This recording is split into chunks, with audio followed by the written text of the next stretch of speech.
That morning, when I walked into the Harris County courtroom, I was wearing a $20 shirt from Walmart.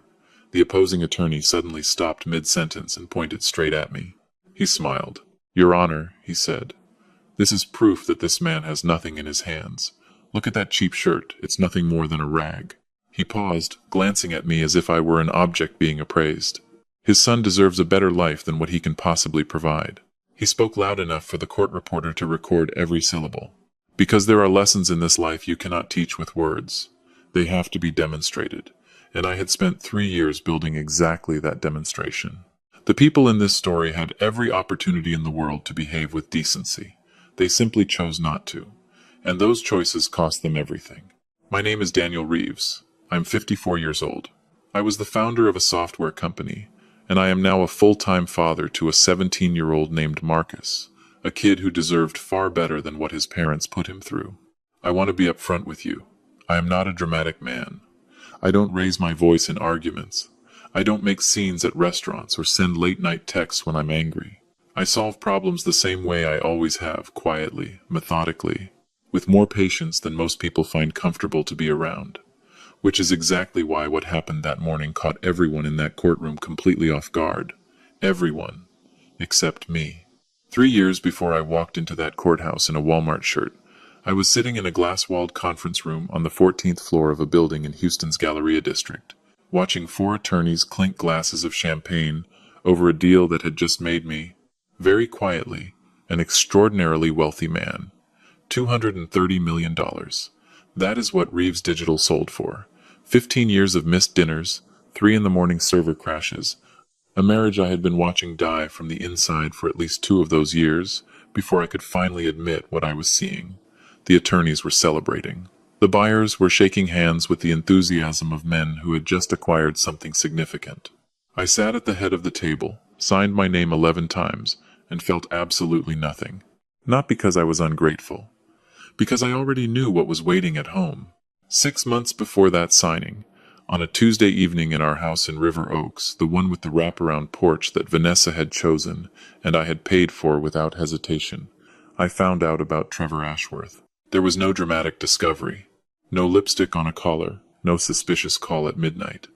I found it the way observant men always do, in silence, a pattern of small things that didn't add up, until they all added up at the same moment. The way she tilted her phone screen away when I walked into the room.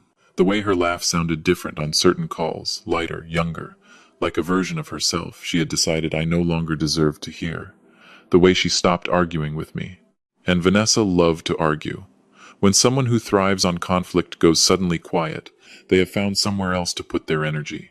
I sat with that information for 4 days before I made a single move. Then I called Patricia Chen. Patricia didn't have billboard ads on I-10. No television commercials, no lobby with her name spelled out in chrome letters. What she had was a mind that worked like a precision instrument and a reputation as the quietest, most devastatingly effective family attorney in Harris County. My business counsel had mentioned her once, almost as an afterthought. If you ever find yourself in genuine trouble, Daniel, call Patricia. She doesn't lose. I called her on a Thursday morning from my car, parked 2 blocks from my office so no one could overhear. Chen Law. Patricia, this is Daniel Reeves. I need a divorce attorney, and I need someone who understands asset protection law at a federal level. A pause on the line. How complicated is your situation? I just sold my company for $230 million, and my wife is involved with the attorney who is going to represent her against me. Silence. Then, Mr. Reeves, don't move anything. Don't say anything. Don't let her know that you know. I will see you Monday morning. First thing. That was the beginning. What Patricia and I built over the months that followed was not revenge. I want to be absolutely clear about that. It was architecture. We moved my assets legally, transparently, with every transaction fully documented, into a private federal trust. Clean paper trail. The kind of financial restructuring that takes months and leaves records so meticulous they practically gleam. While that was happening, I made another decision that surprised even Patricia. I accepted a position as a medical records clerk at Memorial Hermann Hospital. You want to do what? Patricia looked at me from across her desk as if I had suggested something genuinely dangerous. Records clerk. Modest salary. Regular hours. Completely unremarkable. Daniel, You are worth what Vanessa and Trevor can find, I said, cutting her off gently, is exactly what I choose to leave on the surface. Let them find a file clerk making $40,000 a year. Let them build their entire case on that man. She was quiet for a long moment. That is either the most brilliant thing I've heard in 20 years of practice, or you've watched one too many films. Both things can be true. She laughed despite herself. Then she went back to work. I moved into a 2-bedroom apartment in Montrose, not far from Westmont Academy, where Marcus was finishing his junior year. Nothing luxurious. Clean. Functional. A couch I bought at an estate sale, a kitchen table with one leg slightly shorter than the rest, and a coffee maker from 2018 that wheezed every single morning like it was registering a formal complaint with the universe. I loved that apartment more than I had loved the River Oaks house in years. There was an honesty to it. Everything in it was exactly what it appeared to be. Vanessa kept the house. She kept the cars. She kept the life that looked from the outside like a total victory. And Trevor was confident, dangerously confident. I never met him in person, but I recognized the type immediately. Expensive suit, aggressive posture, the kind of attorney who treats courtrooms like theater stages and opposing parties like props in his own performance. He called Patricia once, early in the process, before either of them understood how little they actually knew. Patricia relayed the conversation word for word. "Tell your client," Trevor had said. "We are prepared to be reasonable. But if he wants to make this difficult, we have everything we need to bury him." Patricia paused. "I'll pass that along." She called me the moment she hung up. "He thinks he has everything locked up." "I know," I said. "Doesn't that concern you?" "No. Because a man who believes he has already won stops looking for what he has missed." She went quiet. Patricia did that frequently when we spoke, that particular silence of someone genuinely processing rather than just waiting for their turn to respond. Then, "Daniel, I need to ask you something, and I need you to be honest. Are you all right?" "Actually, all right?" I thought about it for a real second, not a polite one. "I'm better than I've been in years," I said, and I meant every word. Here is something nobody tells you about choosing to live simply when you have no obligation to. It is clarifying in a way nothing else is. I woke at 6 every morning, made my protesting coffee maker earn its place on the counter, drove my 2019 Camry to the hospital, filed patient records, ate lunch from a paper bag at my desk, drove home. Twice a week, every Wednesday and every Saturday, without a single exception, I picked up Marcus. That kid was my entire reason for being. Marcus was the kind of teenager who noticed everything, too perceptive for his own comfort, old enough to feel the tension between his parents without being old enough to put a name on it. He had my eyes, his mother's stubbornness, and a laugh that could genuinely turn a gray day around. I showed up to every single one of his school events in plain, ordinary clothing. I never missed a parent conference at Westmont Academy. Once I brought my grandmother's cast-iron chili to a school potluck, and 3 other parents asked for the recipe before the night was over. Vanessa brought a store-bought pasta salad in a designer bowl. Nobody asked for that recipe. Vanessa and Trevor, meanwhile, were getting comfortable. Too comfortable. There were messages, obtained through entirely legal interception channels, where they mocked me openly in group chats that included her sister and 2 close friends. He went from running a company to filing papers in a hospital. Honestly, it's kind of sad. At least we know he can't afford a real lawyer. This is going to be the easiest case Trevor's ever handled. I read every single message. I screenshotted everything, and I said absolutely nothing. I want to stop here for a moment and talk to you directly. Because if you have ever sat across a table or a room or a phone screen from someone who was laughing at your life, laughing at what you were wearing, what you were earning, where you were living, and you felt the pull of that humiliation in your chest, the desire to stand up and prove them wrong right then. I understand that feeling completely. I had that feeling. I just chose to do something with it that required patience instead of noise. The night before the hearing, I laid my plain Walmart shirt flat across the bed. White, simple, no logo. The kind of shirt that says, "I am not here to impress you," which was exactly the point. Patricia called at 9:15. "Daniel, everything is in position. Trust documentation, forensic financials, asset protection orders, all filed and sealed." She took a breath. "I filed formal advance notification with the court clerk's office yesterday regarding the federal asset protection filing. Judge Morrison's clerk has already been privately briefed. The moment your name appears in that docket, they know exactly what they are looking at. I smiled at that. That was Patricia always positioned 3 moves ahead. The bar complaint against Trevor filed 14 days ago, certified mail confirmation received. Good, I said. Are you certain about going in dressed the way you plan to? Yes. One more thing. Let Trevor go first tomorrow. Let him do his full performance. That was always the plan. Are you nervous? I looked at the shirt, smoothed it once with the flat of my palm.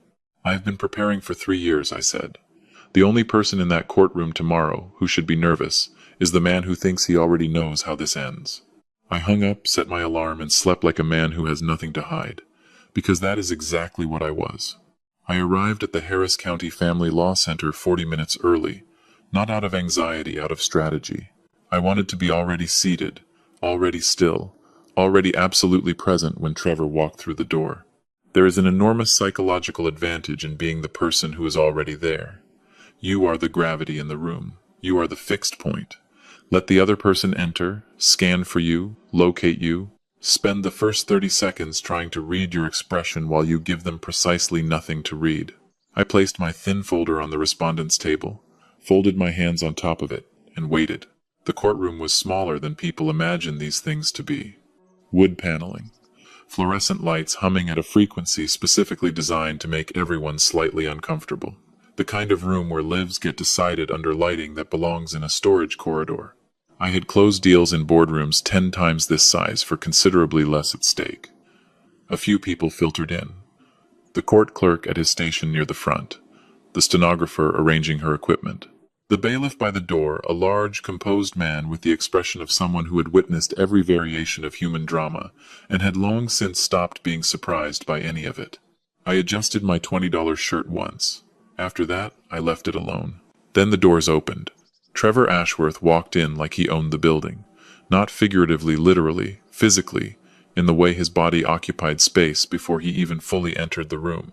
Charcoal suit, custom fitted, shoes that cost more than 2 months of my clerk's salary, a burgundy tie that announced, without words, I dress this way because I can. He had the kind of jaw that seemed purpose-built for attorney headshots in glossy professional magazines. Vanessa walked in beside him, not literally on his arm, but emotionally she was leaning on the man completely. She was dressed impeccably, hair perfect, with the expression of a woman who had already written the final chapter and had only shown up today to collect what was owed. Trevor spotted me immediately. His eyes dropped to my shirt and stayed there 1 beat too long. Then he leaned toward Vanessa, said something low, and she pressed her lips together to contain a smile. I watched every second of it. I gave them nothing back. They settled at the plaintiff's table. Trevor arranged his documents with the unhurried precision of a surgeon laying out instruments. A thick accordion file, 2 yellow legal pads, a leather portfolio that probably cost more than my kitchen table and coffee maker combined. I had 1 thin folder. He looked at it. Then he looked at me. And then he smiled a real smile, the kind that comes from genuine certainty. Go ahead and smile, I thought. The curtain goes up in 10 minutes. Judge Elaine Morrison entered, and the bailiff called the room to order. She was not what you would expect. Mid-50s, silver hair pulled back neatly, reading glasses on a thin chain. The kind of face that had processed decades of human desperation without losing either its sharpness or its sense of proportion. She settled her materials, looked at both tables with the calm of a person who had nowhere else to be and 0 patience for theater. We are here in the matter of Reeves versus Reeves. Counsel for the plaintiff, you may proceed. Trevor rose like he had been waiting his entire career for exactly this moment. And I will give the man this much: he was good. Genuinely, professionally, impressively good. He walked Judge Morrison through his case with the smooth authority of someone who had executed this performance 100 times. He produced the financial records, the ones they believed were mine, and presented them with the measured confidence of a man holding cards he believed no one could match. Your Honor, the respondent in this matter presents a fairly uncomplicated financial picture. Annual income of approximately $42,000.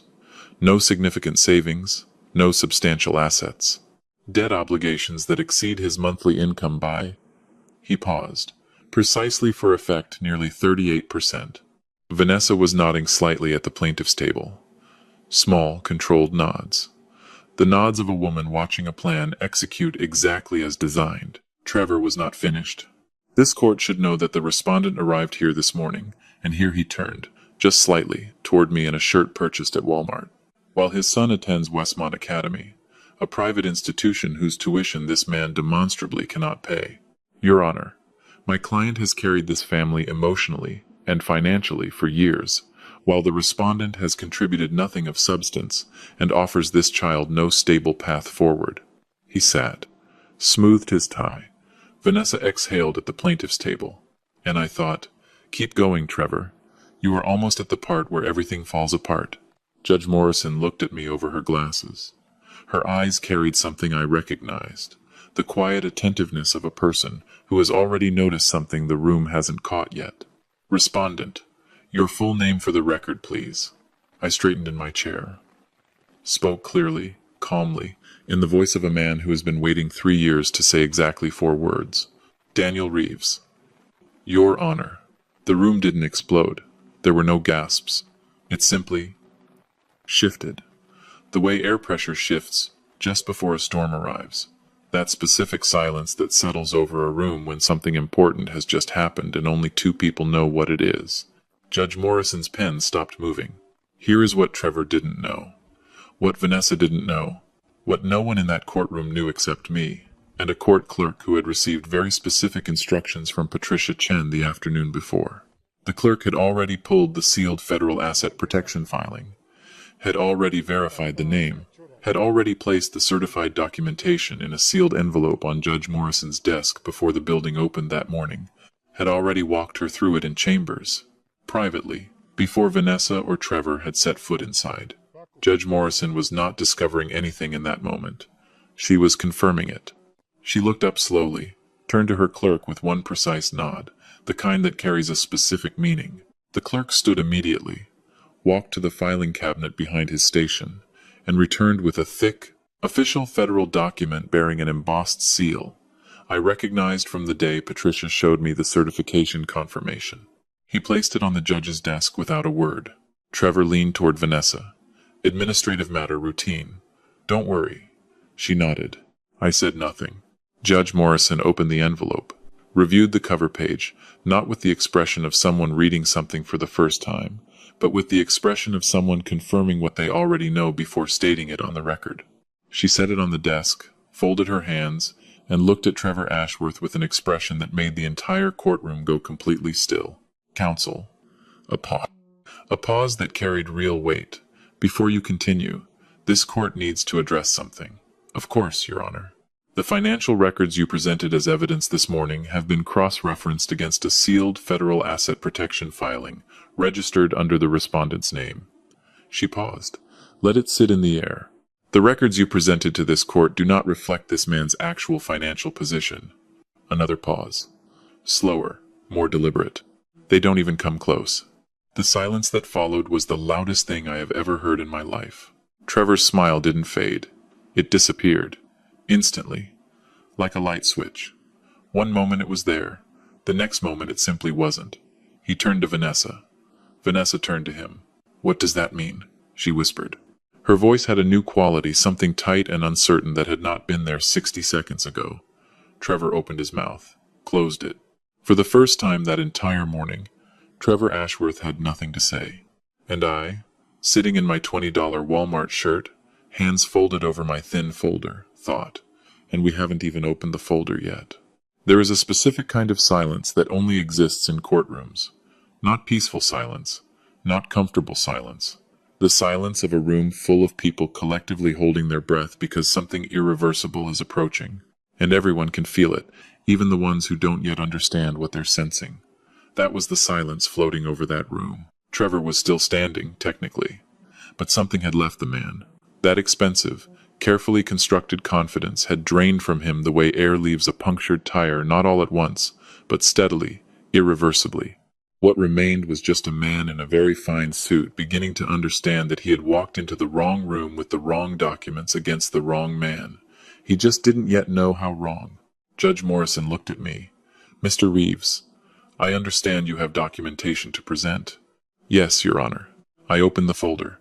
Now I need you to understand something about that folder. thin, plain, the kind you buy in a pack of 10 at any office supply store. Trevor's accordion file weighed several pounds. His leather portfolio alone cost more than everything I was wearing. But what was inside my folder had taken 3 full years to build, and it had been constructed with the care and precision of something meant to last. I placed the documents on the table, one by one, quietly, methodically, the way you lay cards down when you have been waiting the entire game for this particular hand. First, the legal restructuring records. Every single asset transferred to the private trust, completely documented. Every transaction certified, dated, verified. Clean, transparent, untouchable. 3 years of careful, legal, surgical financial architecture that Trevor had never thought to look for, because he had been too busy celebrating a case he had already decided he'd won. Assuming is an expensive habit. Second, the forensic financial analysis prepared by Patricia's team. The real numbers. Not the file clerk making $42,000 a year that Trevor had constructed his entire argument around, but the man beneath that carefully constructed surface. The man who had taken Reeves Digital from 3 people in a rented office in Midtown Houston to a $230 million acquisition. I watched it happen in real time across Trevor's face. The way his eyes moved over the numbers. The way his jaw tightened incrementally with each page he turned. The way his legal pad sat completely untouched in front of him because there was nothing left to write that could save him. He had stopped taking notes. Third, 3 sworn affidavits. Marcus's homeroom teacher at Westmont Academy, his school counselor, his soccer coach. All 3 documenting the same pattern across the same 3-year period, a father who showed up to everything, consistently, without exception, and a mother who had, on multiple documented occasions, attempted to interfere with that access. Parental alienation, in writing, under oath, from 3 individuals with absolutely no stake in the outcome of this case. Vanessa made a small sound at the plaintiff's table. Not words, just a sound. The specific sound of someone feeling the floor open up beneath them. Then I placed the final document on the table, slid it forward slowly. No flourish. No eye contact with Trevor to telegraph what was coming. Just paper. Your Honor, the final document is a formal complaint filed with the Texas State Bar 14 days ago against opposing counsel, documenting the deliberate presentation of fabricated financial evidence in these proceedings. The certified mail receipt confirming delivery is the last page. The room did not murmur. It went completely, absolutely, perfectly still. Trevor came to his feet so fast his chair scraped backward across the floor, a sharp, ugly sound that made 3 people in the gallery flinch visibly. Objection. These documents are filed and certified with this court 14 days ago, Your Honor. My voice was calm, almost conversational. The certified receipt is the final page, as I mentioned. Judge Morrison was already reading. Trevor reached for the document with hands that were no longer entirely steady, turned to the last page, stared at the certified seal with the expression of a man who opened a door, expecting a room, and found an entirely different building standing on the other side. His hands were trembling. He looked at Vanessa. She looked back. And in that single exchange, no words, no gestures, nothing but 2 people's eyes meeting. I watched their entire alliance fracture clean down the middle. That was the moment the rear doors of the courtroom opened. Patricia Chen entered as if she had all the time in the world. She was not a dramatic woman, composed, precise, the kind of attorney who let her documentation speak, and never required the room to acknowledge that she was the most prepared person in it. She gave me a small nod from across the courtroom. Small, precise, exactly on time. Behind her came 2 federal process servers in plain clothes, no uniforms, no visible credentials, just 2 very calm, very purposeful people walking directly toward Trevor's table with the quiet efficiency of professionals who do this without ceremony and feel nothing particular about it. One of them placed a document in front of Trevor without a word. Trevor looked down at it. Read the first paragraph, and sat down very, very slowly, the way a man sits when his legs have quietly decided they cannot fully be trusted. Vanessa grabbed his arm. Trevor, what is that? What is that paper? He didn't answer immediately. Trevor, it's a federal subpoena, he said. His voice had a new texture now, hollow, stripped of every quality that had made it so commanding 40 minutes earlier. They want every document I used to build this case. Vanessa stared at him. Why? Why would they want that? Because he set the paper on the table with careful, deliberate hands, as if it might detonate, presenting fabricated financial records in a proceeding that involves a federally protected trust isn't just a violation of the state bar code, Vanessa. A pause. It's a federal crime. The words landed in that room like stones dropped into still water, heavy, spreading outward from a single point in slow, widening rings. Vanessa turned to look at him. Really look. And I watched the exact moment it happened, the moment she understood that the man she had trusted with everything, the man she had chosen over her marriage, the man who had sat across from her for months, promising that this would be easy and fast and clean, had used her. You told me those records were real, she whispered. He said nothing. You told me you had everything handled. Her voice fractured somewhere in the middle of the sentence. Trevor, you told me those records were real. He still said nothing. And in that silence, Vanessa got her answer. Judge Morrison had seen enough. She set the final document on her desk, removed her glasses, and looked at the courtroom with the measured weight of 23 years on the bench behind every word she was about to say. When she spoke, every person in that room stopped breathing. This court finds that the plaintiff's financial claims are entirely without merit, based on documentation that is now subject to federal review. A pause, deliberate. Primary custody of the minor Marcus Reeves is awarded to the respondent, Daniel Reeves, effective immediately. Vanessa made a sound I will not describe. The plaintiff's personal assets are hereby frozen, pending a complete investigation into financial misconduct. Another pause. Slower, Mr. Ashworth. This court is referring your conduct to both the Texas State Bar and the United States Attorney's Office for the Southern District of Texas. I would advise you strongly not to leave the state. She looked at him one final time over her glasses. What was in her expression wasn't anger. It was something quieter than anger, more final. The expression of a person who has watched human beings make catastrophic decisions for 2 decades, and still has not fully adjusted to the waste of it all. You walked into this courtroom this morning and mocked a man for his shirt. Her voice did not rise. It didn't need to.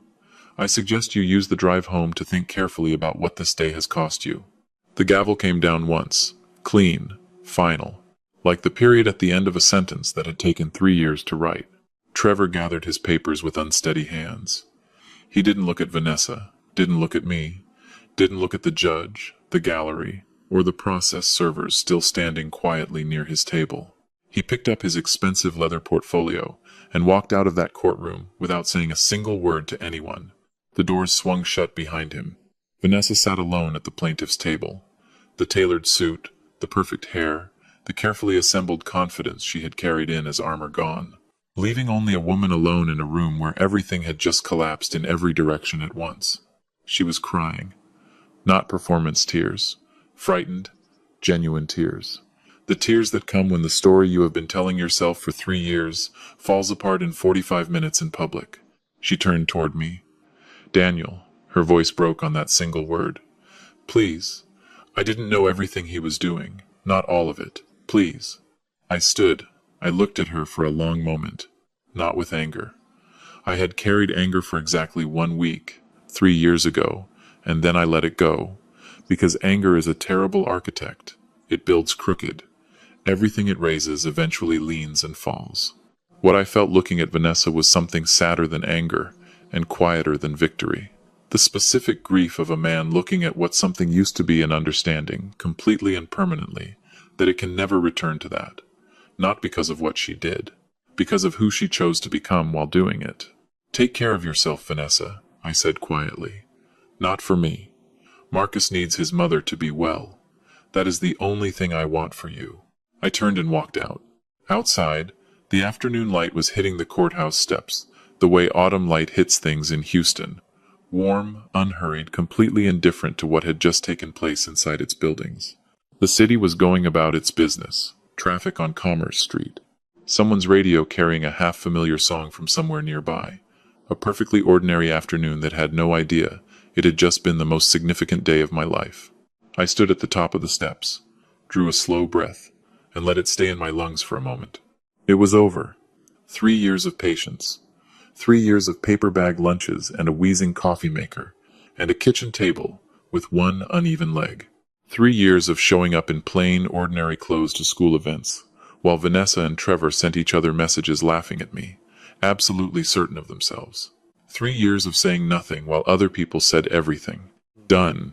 Marcus was waiting at the bottom of the steps. 17 years old. Backpack over one shoulder. The way teenagers carry backpacks like the strap is more of a suggestion than a real structural commitment. He was trying to read my face, the way he had been trying to read my face his whole life. Because this kid noticed everything.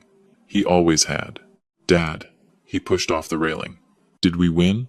I walked down the steps and put my arm around his shoulders. I didn't go in there to win, Marcus. He looked up. Then what did you go in there to do? To tell the truth. He thought about that. That particular silence of his. The one that means he is actually processing something, not just waiting for the conversation to move on. What's the difference between winning and telling the truth? I looked down at my plain $20 shirt, smoothed it once with my palm. Winning is about you, I said. The truth is about something much bigger than you. He nodded slowly. He didn't fully understand it yet. That was all right. We had time, and now we had that time together. We walked to my 2019 Camry. No hired car, no champagne, no moment designed for any audience but the two of us. Just a father and his son, the quiet of a Houston afternoon, and 3 years of patience that had finally, completely, and permanently paid off. I still have that shirt, folded carefully, in a box on the top shelf of my closet. Not as a trophy, I'm not that kind of man. Trophies are for people who need reminding that they once did something worth being proud of. I kept it as something different. A reminder that simplicity is not surrender, that a quiet life is not a small life, that the most dangerous person in any room is not the loudest one, not the best dressed one, not the one carrying a 5-pound file and a burgundy tie, and the absolute, unshakable certainty that the contest is already won. It is the person who has been doing their work in silence for years. Trevor Ashworth walked into that courtroom with every visible advantage. Money, connections, confidence, months of case preparation against a man he had written off before ever meeting him. I walked in with a thin folder, a plain shirt, and an enormous amount of patience. He never had a chance. This story taught me something I want to leave you with. The mistake most people make when they are underestimated is that they try to correct the record immediately. They defend themselves in the moment. They raise their voice, make their case, spend their energy convincing people who have already decided not to listen. What I understand now, what that entire 3 years taught me, is that you do not owe your demonstration to the people who dismiss you. You owe it to the truth. And the truth, given enough time and enough careful work, does not need your help arriving. One thing you can do today right now, if this story landed somewhere real in you, is write down the thing you have been waiting for permission to build quietly, not the thing you want to announce, the thing you want to do. Set a timeline. Start the first step.